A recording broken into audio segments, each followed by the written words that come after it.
Pronto para a palavra de Deus?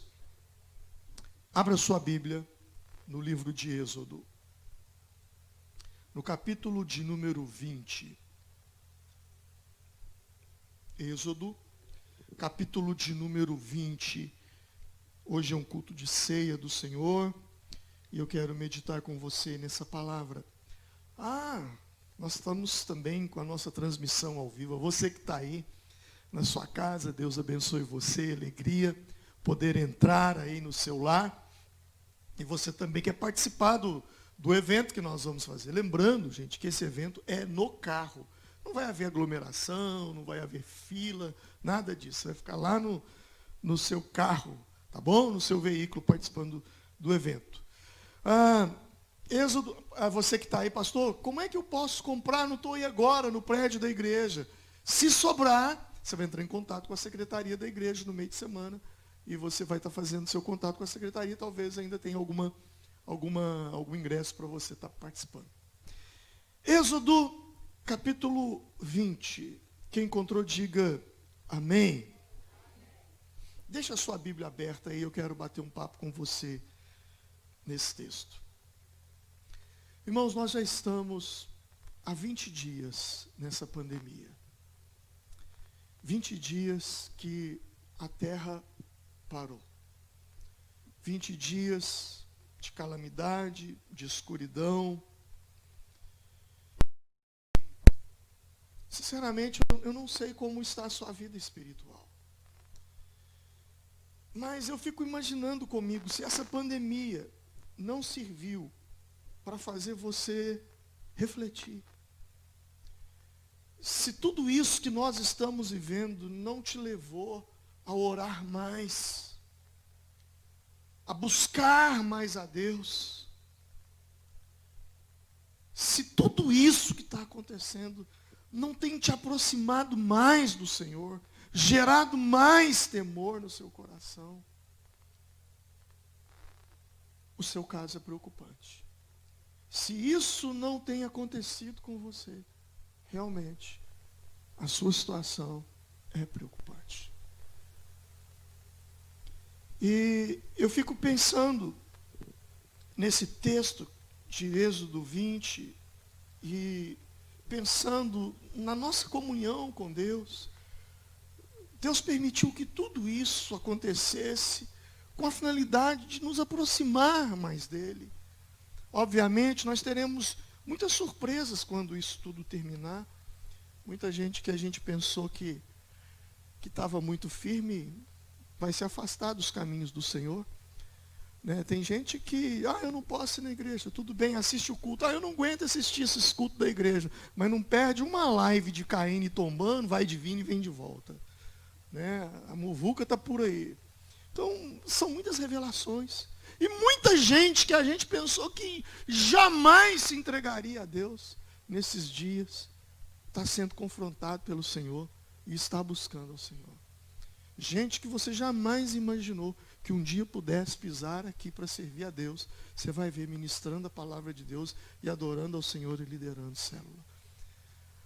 Como dizia os irmãos no passado, Deus está sacudindo a figueira. E nós vamos ter muitas surpresas.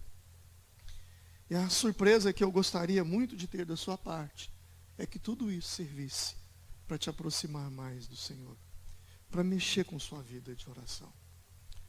Paulo, falando da ceia aos Coríntios, no capítulo 11, ele diz: examine-se, pois, o homem a si mesmo. Examine-se antes de comer, antes de beber deste cálice. Já o salmista, no Salmo 24, nos versículos 3 e 4, ele faz uma pergunta e ele responde. A pergunta que ele faz é: quem subirá ao monte do Senhor? Quem entrará no seu santuário?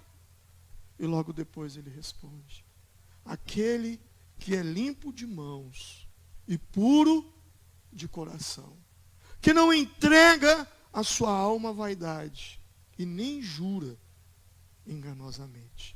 Esse subirá ao monte do Senhor. Esse entrará no seu santuário, no teu tabernáculo. E eu fico pensando, às vezes, como me aproximar de Deus para ter um coração puro. Como ter as mãos limpas. Como eu posso me examinar, se o mesmo apóstolo diz, quem julgará a si mesmo? Porque quando nós julgamos a nós mesmos, nós não somos repreendidos. Quando eu falo de oração, de aproximar mais de Deus, algumas pessoas, elas têm dificuldade de orar. Há quem não suporte 5 minutos de oração, 10 minutos de oração. Sabe, a oração é algo tão vital na nossa vida. Eu compartilho com você que às vezes eu oro 5 minutos, às vezes eu oro 10, às vezes eu oro 1 hora, 2, 3, 4, 5 horas de oração. E as pessoas me perguntam, pastor, como que você consegue orar? Como que você consegue ficar tanto tempo em oração? E eu digo, é simples.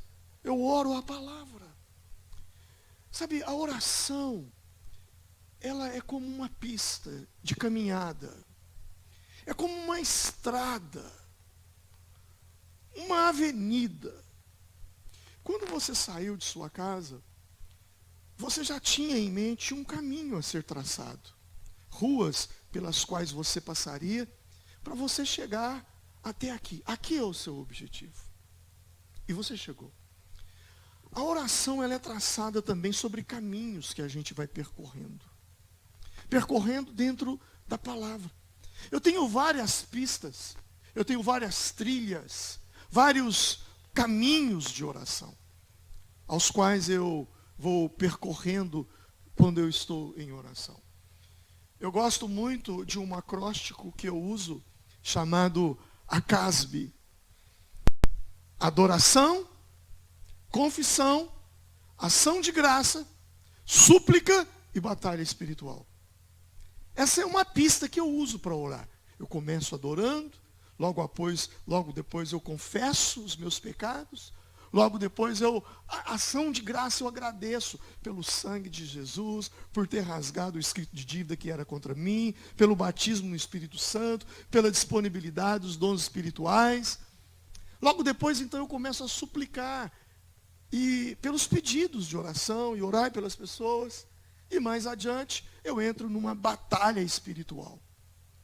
Mas eu também uso a pista do Pai Nosso, que não é apenas uma oração, não. Ele é um modelo, ele é uma pista de oração. Eu gosto muito do tabernáculo. Eu uso a oração de Jabes, que ela é poderosa. Mas hoje eu quero me deter falando sobre a oração da testagem. Nos dias atuais tem se falado muito em testagem, né? Vamos fazer o teste, se fulano está positivo para a Covid, se ele já teve o vírus ou não.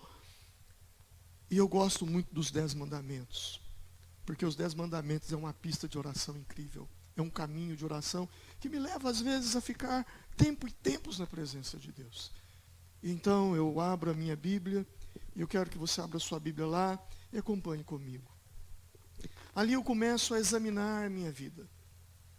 Eu começo a orar, recitando os 10 mandamentos. Checando minha vida de acordo com cada mandamento. É a maneira de me manter com mãos limpas. É a maneira de me manter com um coração puro, examinando. E no versículo 3, eu oro a Deus e digo, Senhor, sonda-me. Vê se há no meu coração algum Deus que não seja o Senhor. Vê se há deuses no meu coração.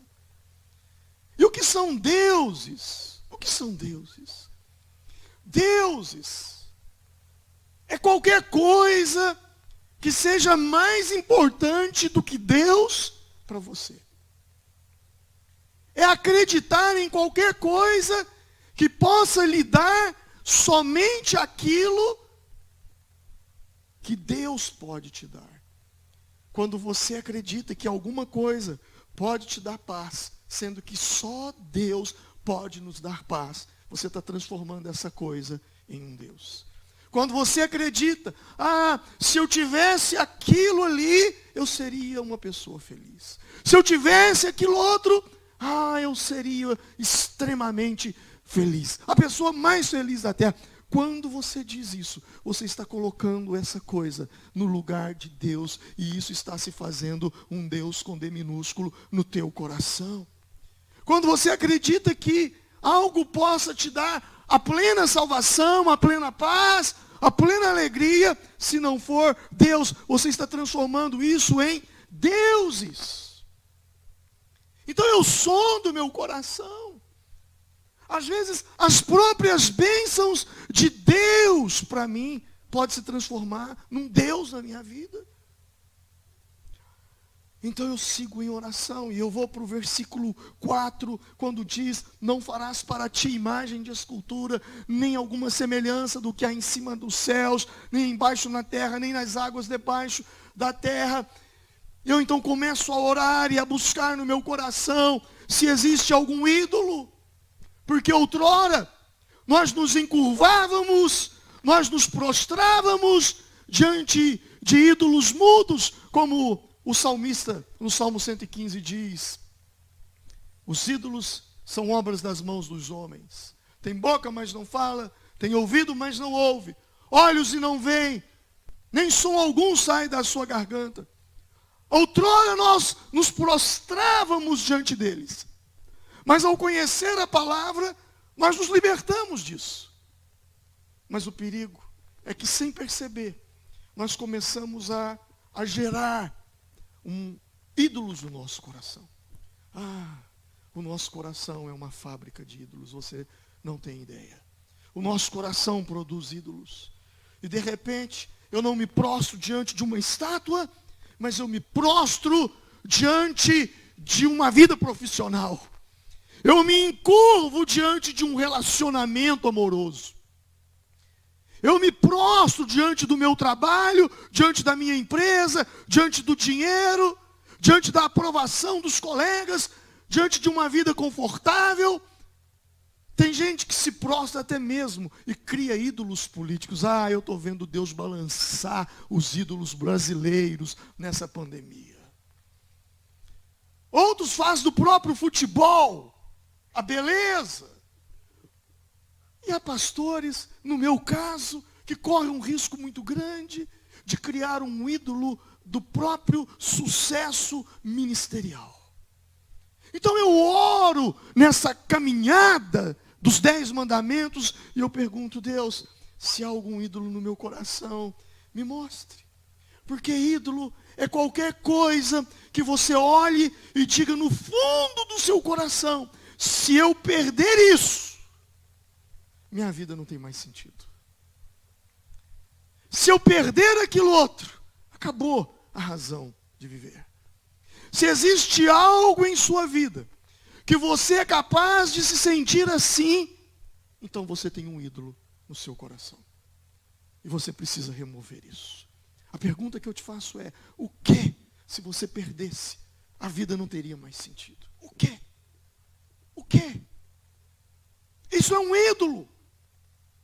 Mas eu prossigo ainda orando ao Senhor e digo: Deus, sonda o meu coração. Eu preciso saber se em mim há algum ídolo. E eu vou então para o 3º mandamento. E no 3º mandamento, eu leio: não tomarás o nome do Senhor teu Deus em vão.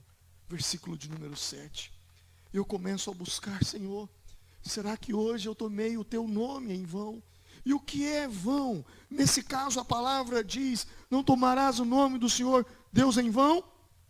Vão aqui, no sentido original, significa algo sem conteúdo, vazio, algo sem valor. Sabe, quando alguém faz uma piadinha com o seu nome, como é que você se sente? Agora imagina Deus. E quantas vezes nós tomamos o nome de Deus em vão, para manipular as pessoas, para intimidar as pessoas. Olha, Deus vai fazer isso com você. Deus vai fazer aquilo outro com você. Ou até mesmo manipular as pessoas. Se você não fizer isso, Deus vai fazer. Se você não fizer isso para mim, Deus vai fazer aquilo outro com você. Você está tomando o nome do Senhor em vão. E por que não dizer, quando você usa o nome de Deus, quando você tem uma decisão a tomar, quando você faz uma escolha pessoal, e ao invés de dizer, não, eu quero fazer isso, não, eu estou decidindo fazer dessa forma, não, você usa o nome de Deus, não, porque o Senhor me mandou, porque Deus falou comigo que eu tenho que ir para a igreja tal, que eu tenho que sair dessa igreja, ou que eu tenho que sair do emprego tal, ou que eu tenho que terminar esse relacionamento. Ei, espera aí. Eu não estou dizendo que Deus não fala. Deus fala. Eu não estou dizendo que Deus não direciona as nossas vidas. Ele direciona. Eu não estou dizendo que Deus não nos mostra quais decisões nós devemos tomar na vida, e muitas vezes Deus requer de mim e de você que nós tomemos decisões. Eu não estou falando disso. Deus fala, Deus nos orienta. Eu estou me falando de quando você tem que tomar decisão, mas você não tem coragem e põe a culpa em Deus. Quem está me entendendo, diga amém. Quando você escolhe alguma coisa e fala, não, sabe por quê? Eu até não queria, mas Deus falou comigo. Que Deus falou com você? O que você queria? E fica se escondendo atrás do nome de Deus. É sobre isso que eu me refiro. E eu oro e digo, Senhor, será que eu não tomei teu nome em vão?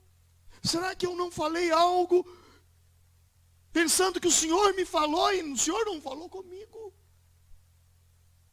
Essa é uma pista de oração. É um caminho de oração. E eu sigo nesse caminho.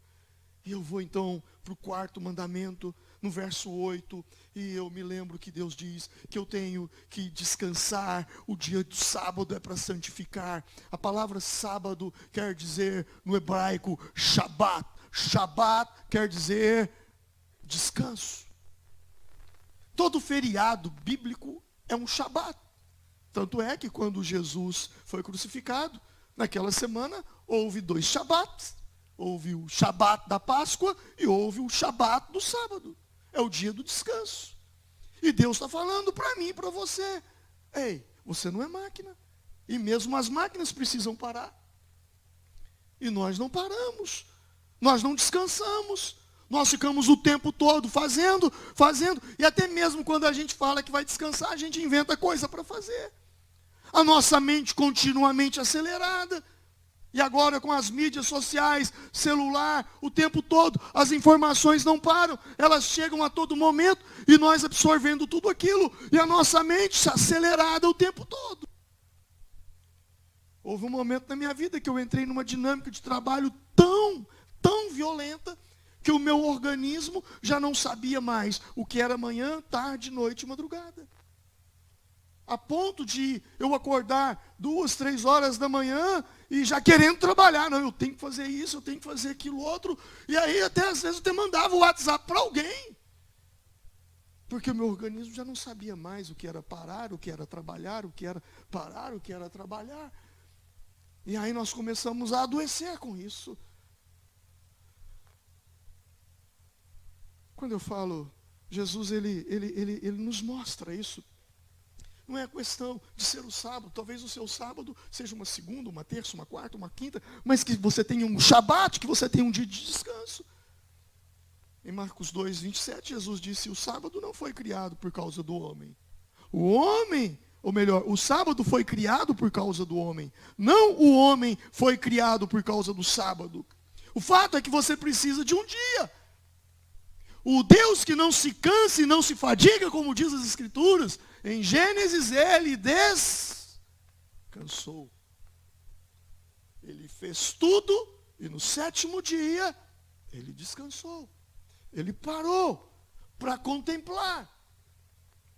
O texto ali quer dizer que Deus estava contemplando a obra das suas mãos. E quem não para contemplar,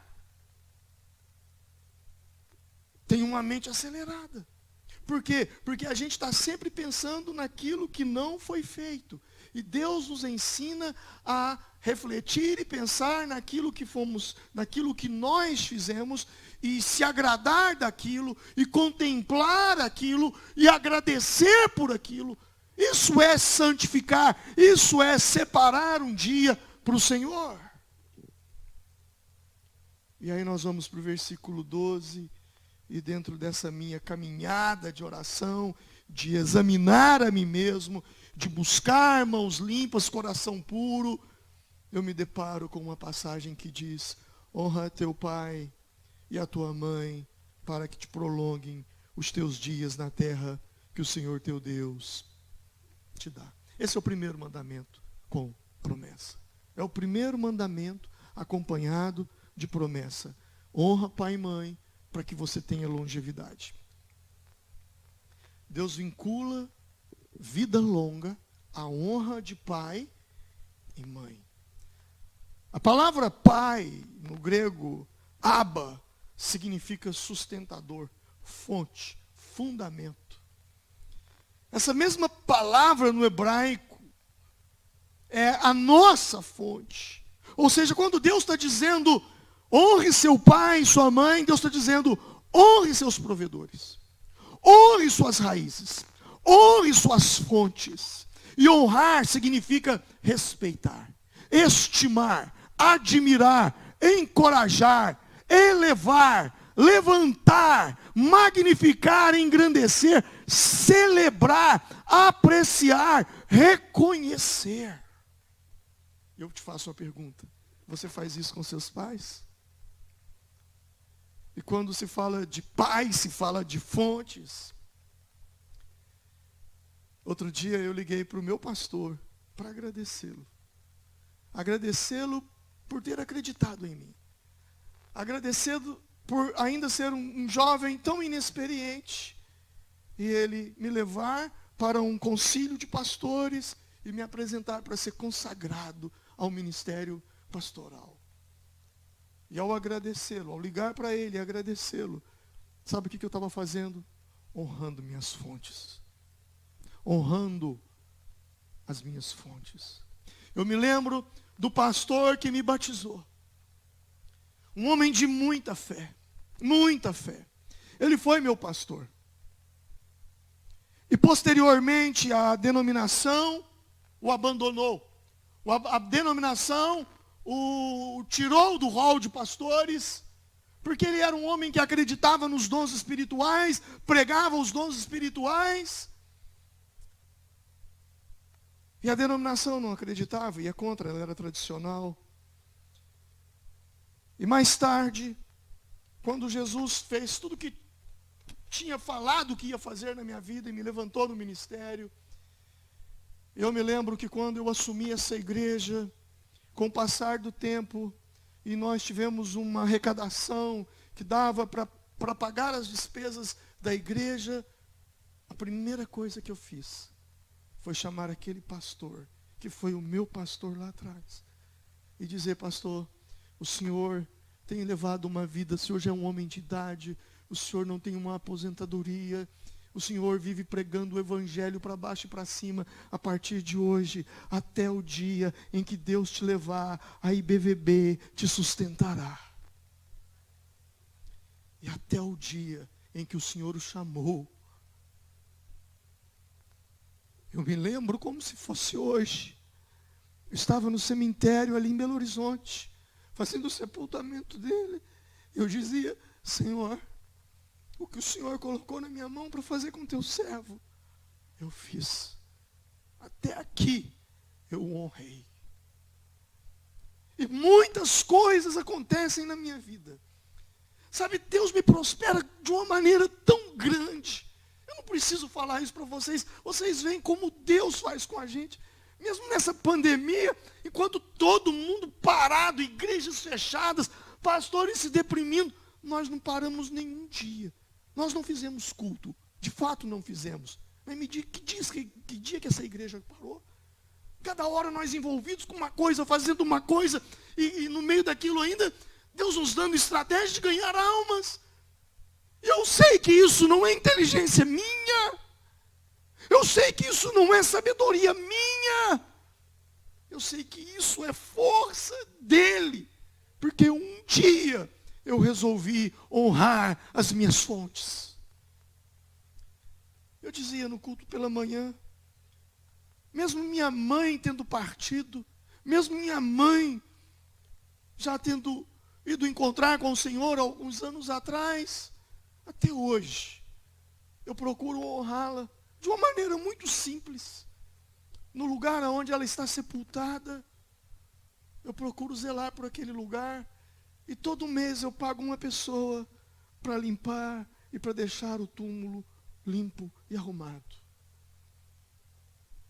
Sabe, nós, ocidentais, nós temos uma dificuldade muito grande em lidar com idosos e lidar com aqueles que honrou a nossa vida lá atrás. E a gente precisa aprender a lidar com essa situação. Eu não estou falando de conversar com o morto, porque a Bíblia diz que aos homens está ordenado morrer uma só vez, depois disso o juízo. Morreu, acabou, está na glória, está com o Senhor.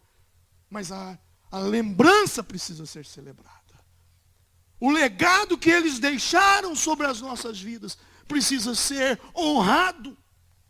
Os ensinamentos que eles nos passaram, os caminhos, e mesmo nos erros e nas falhas que eles tiveram para conosco, filhos. Na verdade, ninguém pode dar aquilo que não tem. E se algum dia você acha que seu pai falhou, se você acha que sua mãe falhou com você, saiba de uma coisa: ela te deu aquilo que ela tinha. Ah, pastor, minha mãe não deu carinho. É porque ela não recebeu. Ah, minha mãe, ela não me deu amor. Foi porque talvez ela nunca teve essa experiência. Minha mãe nunca me abraçou, porque talvez ela nunca recebeu um abraço dos pais dela. Ninguém pode dar aquilo que não tem. E dentro dessa economia, dessa dispensa daquilo que a gente tem para dar, talvez aquilo que você queria eles não tivessem. Mas o que eles tinham na dispensa, é possível que eles te deram. Mesmo aquilo que talvez não tenha sido bom, mas era o que eles possuíam. Honre, resolva todas as questões. Mesmo tendo seu pai já falecido, ou sua mãe, entre no seu quarto e ore a Deus e resolva você e Deus essa questão. Mas não traga nada, nem mágoa, nem rancor, nem nada dentro de você. Honre para que os seus dias sejam prolongados na terra. Não matarás, versículo 13.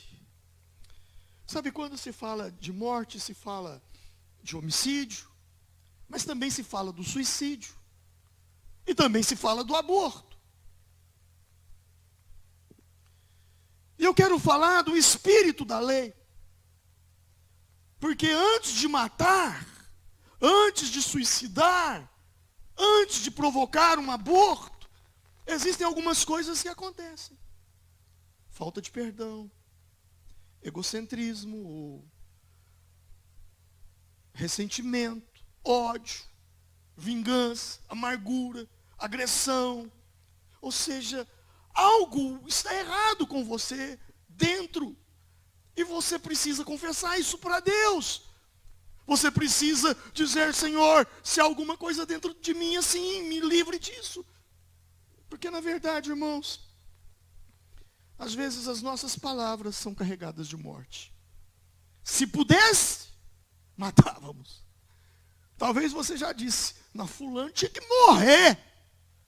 Pessoa dessa aí tinha que morrer.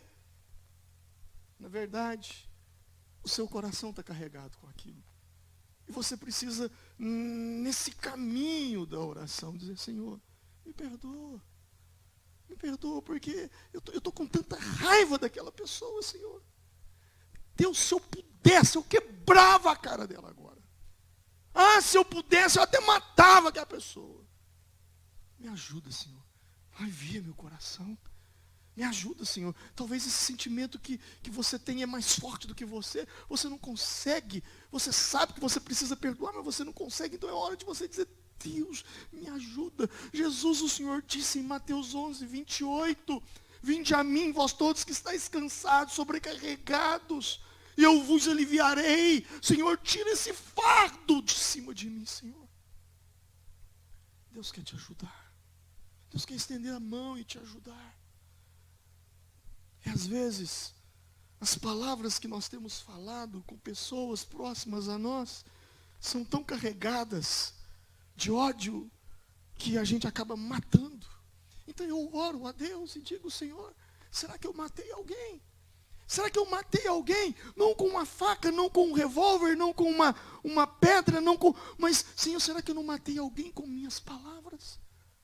Será que eu não matei o sonho de alguém? Será que eu não matei a motivação de alguém? Será que eu não matei alguém que estava tão animado e veio conversar comigo e as minhas palavras foram tão ruins que eu matei aquela pessoa? Eu acabei com os sonhos daquela pessoa. Senhor, se eu assim procedi, me perdoe, meu Senhor. Me perdoe. Me perdoe. Nós estamos vivendo uma época tão difícil, né? Que, assim, essa doença que tem vindo sobre a vida das pessoas.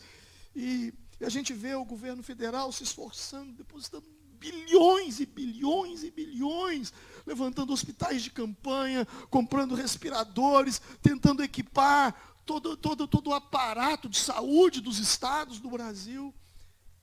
E ainda tem gente metendo a mão e roubando. Dá vontade de matar, não dá? Dá vontade de matar. Sabe, eu acho que crimes de desvio de dinheiro público não deveria ser chamado apenas de corrupção. Deveria ser chamado de latrocínio. Roubo seguido de morte. Porque o dinheiro que é desviado do governo, o dinheiro público, mata pessoas na rodovia. Quantas pessoas morrem numa rodovia porque o dinheiro foi roubado e aquela curva não precisava existir? Ela poderia ser uma reta. Poderia ser uma pista dupla. Mas o dinheiro foi roubado. Quantas pessoas morrem nas portas dos hospitais por falta de assistência médica? Por quê? Porque o dinheiro foi saqueado. Então os tais deveriam ser levados ao crime de roubo seguido de morte. E muita morte, porque é muita gente que está sendo colocada nas costas desse povo. E será no dia do juízo. Então eu oro a Deus e eu digo: Senhor, se as minhas palavras em algum momento são carregadas de morte, me perdoa. E eu prossigo na minha oração, no 7º mandamento: não adulterarás. Não adulterarás. É preciso sempre examinar o coração. Porque o adultério está ligado a um pecado de sexo, ou um pecado sexual. Então eu preciso orar a Deus e dizer: Senhor, som do meu coração. Na lei, você praticava o adultério através de um relacionamento, de um contato físico. Mas na graça, Jesus nos diz em Mateus 5, no Sermão da Montanha, que qualquer que atentar para uma mulher, para cobiçá-la, já em seu coração cometeu adultério. E então eu oro a Deus e eu pergunto ao Senhor: Senhor, há algo na minha imaginação, no meu pensamento. Senhor, elimina isso de dentro de mim. Sabe, o coração precisa ser sondado. A mente precisa ser sondada pelo Espírito Santo. E nós vivemos na era digital. E quantos talvez dizem: não, eu não tenho contato físico com ninguém. Mas você está ali numa troca de mensagens e palavras, via WhatsApp, via Facebook, via Instagram e outras redes e mídias, e você está ali conversando, e você está ali, quando eu digo conversando, digo no sentido de adultério, ou até mesmo entregue a um site de pornografias, tem um vício, você está num pecado, e você precisa confessar isso para Deus. E nós precisamos sempre estar orando ao Senhor e dizendo: Senhor, examina o meu coração. Examina o meu coração. Porque o coração é mau. A Bíblia diz isso. Mas o salmista diz que é possível ter um coração limpo e mãos puras. E Paulo diz que eu devo examinar. E como eu examino à luz da palavra. Sabe quando você se levanta pela manhã E você vai ao espelho. E ali no espelho você olha, opa, esse penteado meu não está legal, e você penteia o seu cabelo está todo atrapalhado. Você acorda pela manhã, as mulheres olham no espelho, olha, eu preciso passar uma maquiagem, eu preciso passar um batom, eu preciso melhorar minha aparência, eu preciso fazer isso e aquilo. E através do espelho, você vê sua aparência, e através do espelho, você então organiza a sua aparência. Esse aqui é o espelho da alma. É o espelho do espírito. Quer saber como é que está a sua alma? Olha aqui, ó. Eu uso os 10 mandamentos muitas vezes para ver como é que está a minha aparência diante dele. E se algo não está legal, como no espelho, imediatamente eu dou um jeito de consertar. E se algo não está legal, imediatamente eu dou um jeito de consertar aqui.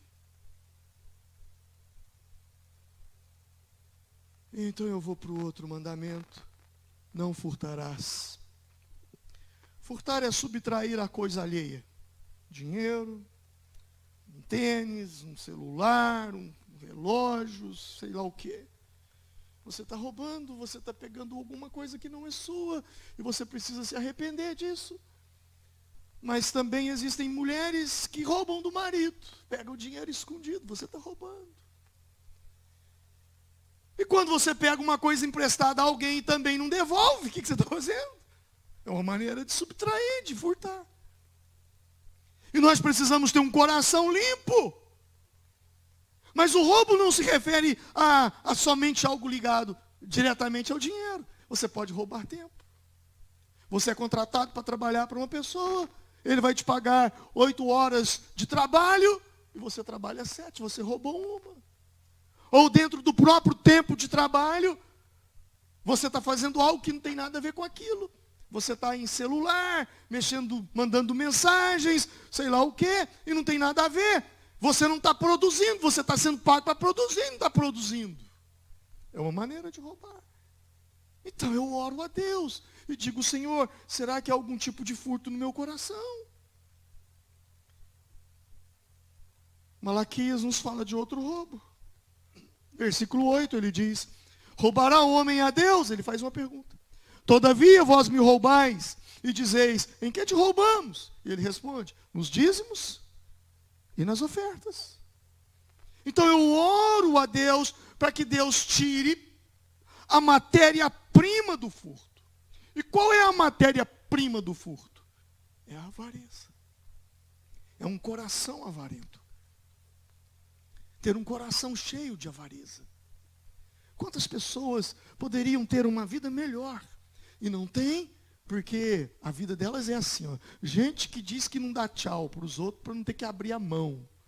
Gente que, segundo alguns dizem, que não come banana porque não quer julgar, porque tem que jogar a casca fora. É o tipo de gente que quando estava no mundão, ia para os bares e com os amigos, colegas, a melhor cerveja, pagava a rodada da noite. Mas quando está com a família em casa, no domingo, o menino diz, mas como um refrigerante? Não, refrigerante é caro, toma esse suquinho aqui, meu filho. Você vai tomar isso aqui. Uma avareza. E que às vezes oprime a família por causa da avareza. E aí então nós vamos para o 9º mandamento e eu oro a Deus. Quando se diz no versículo 16, não dirás falso testemunho. E quando a gente fala de falso testemunho, nós imaginamos uma audiência com um juiz, um promotor, o réu, uma vítima, advogados, e você lá é a testemunha, e você não pode dar um falso testemunho. Você tem que falar a verdade. Você não pode falar, eu sou testemunha do fulano. Ninguém é testemunha de ninguém. Você é testemunha de um fato.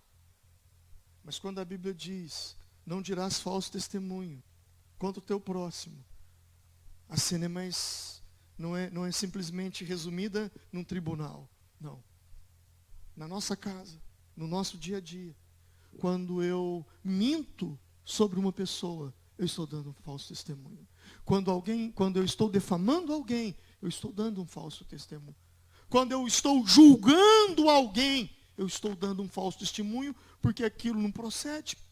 Aquilo não é verdade. Talvez seja um dos pecados mais cometidos e menos confessado, porque se tornou um hábito falar mal das pessoas e difamá-las. Nós pensamos alguma coisa sobre alguém e falamos, e aquilo se torna uma calúnia, uma mentira, que nasceu num pensamento. Você não vigiou com a língua e falou. E ao fazer isso, nós devíamos nos sentir sujos. E diante de Deus nós deveríamos dizer: Senhor, perdoa-me. Eu falei um falso testemunho. Eu falei que fulano fez, ele não fez. Eu o julguei. E ao confessar assim, eu vou para o 10º mandamento. E aí, no versículo 17, quando diz: não cobiçarás a casa do teu próximo. Não cobiçarás a mulher do teu próximo. Nem o servo, nem a serva, nem o boi, nem o jumento, nem coisa alguma do teu próximo. Não cobiçar as coisas do próximo. Sabe, não é só cobiçar o marido, a esposa. É as conquistas da pessoa. Suas roupas, suas comidas, sua casa, sua posição, seu emprego. Sabe, esse é o tipo de pecado que às vezes a gente não percebe. Sabe, mas a cobiça, se ela não for cuidada, ela se transforma em inveja. E a inveja é algo que você começa desejando o que o outro tem e termina desejando que ele não tenha. É assim que funciona a cobiça. Você deseja o que ele tem e ao final você já está desejando é que ele não tenha. Uma coisa é você olhar para alguém que está acima de você, num patamar na sua frente, e ter aquela pessoa como uma inspiração. E quando você tem alguém como inspiração, você olha para ele e diz: um dia eu quero estar lá, aonde ele está. Isso não é inveja, isso é inspiração. Inveja é você olhar para alguém que está lá em cima e dizer: um dia ele vai estar para baixo de mim, ele vai ver. Isso é inveja. E o nosso coração tem que estar limpo. Nós precisamos orar a Deus. Sabe, talvez um dos seres mais cobiçosos da face da terra se chama pastor. E quando eu oro os 10 mandamentos, Deus, será que existe cobiça no meu coração? Porque sem perceber, de repente, a igreja A tem um ministério de louvor fantástico. E eu estou lá: como eu queria ter aquele ministério de louvor na minha igreja. Como eu gostaria de ter aquele obreiro da igreja tal na minha igreja. Como eu gostaria de ter aquele líder de célula da igreja tal na minha igreja. Os pastores não percebem, mas isso se chama cobiça. Quando alguém tenta tirar uma pessoa de uma igreja para levar para a sua, o que ele está fazendo? Ele está cobiçando. E isso é pecado. Então, nesse caminho, nesse percurso da checagem, do autoexame, eu sondo meu coração e digo: Senhor, se de repente eu encontrei com um irmão da igreja quadrangular, da igreja presbiteriana, da igreja maranata, da igreja assembleia, Senhor, às vezes eu encontrei com aquele irmão lá na padaria, lá no açougue, e aí eu conversando com ele, talvez na minha conversa, Senhor, aquele irmão reclamou da igreja dele, e eu soltei uma palavra, e aquilo não é correto. Senhor, perdoa o meu coração. Eu estou sujo diante do Senhor. Eu não quero ter um coração sujo. Tua palavra diz: Senhor, quem entrará no santuário para te adorar? Aquele que tem mãos limpas e um coração limpo. Sabe, os 10 mandamentos é uma maneira da gente checar. É um espelho de eu olhar a minha alma e ver como eu estou indo. E às vezes eu me esbarro em alguns desses mandamentos. E quando eu me esbarro, eu não me sinto um ser sem solução. Pelo contrário, eu tomo posse da palavra em 1 de João, capítulo 1, versículo 9, e eu abro a minha Bíblia, eu digo: Senhor, está escrito, se confessarmos os nossos pecados, Ele é fiel e justo para nos perdoar os pecados e nos purificar de toda injustiça. O sangue de Jesus Cristo nos purifica. Talvez você tenha esbarrado em algum mandamento, ou talvez nos 4, 5 ou nos 10, eu não sei, mas seja lá o que você tem vivido, eu vim aqui te dizer que o Senhor está pronto para te perdoar, que o Senhor morreu naquela cruz para perdoar os seus pecados, para te lavar de toda injustiça e de toda imundícia. O Senhor está para te purificar. O sangue de Jesus Cristo é a propiciação pelos nossos pecados. Se confessarmos os nossos pecados, Ele é fiel e justo para nos perdoar. É assim que eu faço a minha checagem. É assim que eu examine-se o homem a si mesmo, que eu procuro me examinar. Deus não quer de mim perfeição, porque Ele sabe que eu jamais serei perfeito. Deus não quer que você seja um homem ou uma mulher perfeita. Ele não exige isso de você. Ele sabe que você vai tropeçar. Ele sabe que você vai dar umas manotas na vida. Ele sabe disso. Ele sabe que você vai dar umas pisadas de bola. Deus não tem problema com quem cai. Deus tem problema com quem não se esforça para levantar. Você pode errar, mas você precisa erguer a cabeça e falar: eu vou mudar de vida. Eu vou buscar ajuda. Deus vai me ajudar e eu vou sair dessa situação. E o Senhor está de braços abertos para te receber e te conduzir pela vereda da justiça. Vamos nos colocar em pé. Eu quero orar com você nesse momento.